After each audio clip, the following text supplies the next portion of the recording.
Hi friends, உங்கள்கிட்ட ஒரே ஒரு கேள்வி. திடீர்னு உங்கள் வீட்டில் ஒரு எமர்ஜென்சி செலவாக ஹாஸ்பிட்டலுக்கு வந்து ஒரு 5 லட்ச ரூபா தேவைப்படுது. உங்களால் ரெடி பண்ண முடியுமா? கண்டிப்பாக என்னால் முடியாது. நிறைய பேர் பதிலும் முடியாது. ஏதாவது சில பேரால் மட்டும்தான் முடியும். இதுவே நீங்கள் ஒரு ஹெல்த் இன்சூரன்ஸ், ஒரு டேர்ம் இன்சூரன்ஸ் எடுத்து வச்சுருந்தீங்கன்னா இதை பற்றி நீங்கள் கவலைப்பட்டிருக்கவே தேவையில்லை.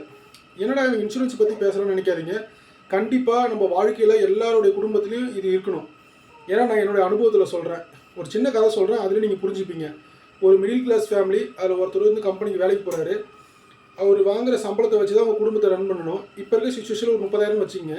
அந்த 30,000 வச்சு தான் அவங்களோட வீட்டு செலவு, அவங்களோட பசங்களுடைய ஸ்கூல் செலவு, சாப்பாடு செலவு. அதுவே அந்த வீடு சொந்த வீடாக இருந்தால் கூட கொஞ்சம் தெரிஞ்சுக்காது. இஎம்ஐயில் இருந்தால் இஎம்ஐ செலவு வேறு இருக்குது. இது மாதிரி போயிட்டு இருக்கும்போது அவருக்கு திடீர்னு ஒரு விபத்து ஏற்படுது.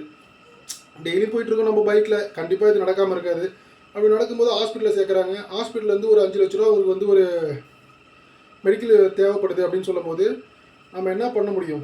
ஒன்று வீடை விற்கிறதுக்கு யோசிப்போம். ஏன்னா 5 லட்ச ரூபான்றது நம்மள்ட்ட சேவிங்ஸ் இருந்தால் பரவாயில்ல. சேவிங்ஸ் இல்லைன்னா நம்ம வீடை ஒன்று விற்க தோணும், இல்லைனா எங்கேயாவது அடகு வைக்க தோணும், இல்லை நகை இருந்தால் நகை விற்கலாம்.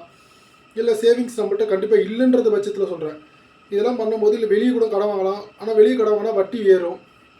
என்ன பண்ணுறதுனே தெரியாமல் நம்ம உட்காந்துருக்கும் போது ஐயோ ஒரு ஹெல்த் இன்சூரன்ஸ் எடுத்திருந்தா இதெல்லாம் நமக்கு குறைஞ்சிருக்கும் அப்படின்னு யோசிக்க தோணும். ஸோ நீங்கள் அந்த டைமில் யோசிக்காமல் அதுக்கு முன்னாடியே ப்ராஃபிட் பண்ணுறதுக்காக யோசித்து வச்சுருந்தீங்கன்னா இந்த டைமில் அந்த 5 லட்ச ரூபான்றது உங்களுக்கு அந்த பாலிசியில் கவர் ஆகும்போது உங்களுக்கு சேவிங்ஸ் ஃபுல்லாமே சேஃப்டியாக இருக்கும்.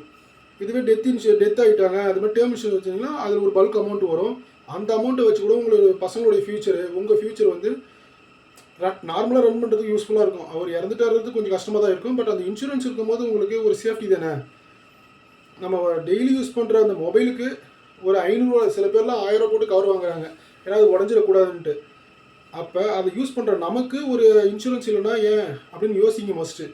கண்டிப்பாக இது தேவைப்படும். நான் இன்சூரன்ஸ் ப்ரொமோட் பண்ணுறதுக்காக சொல்லலை, நம்ம லைஃபுக்கு கண்டிப்பாக இது தேவை. இந்த வீடியோ பிடிச்சிருந்தா லைக் பண்ணுங்கள், உங்கள் ஃப்ரெண்ட்ஸுக்கு ஷேர் பண்ணுங்கள். ஏதாவது தப்பாக பேசியிருந்தால் கமெண்ட் பண்ணுங்கள், நான் திருத்திக்கிறேன். தேங்க்யூ, பாய்.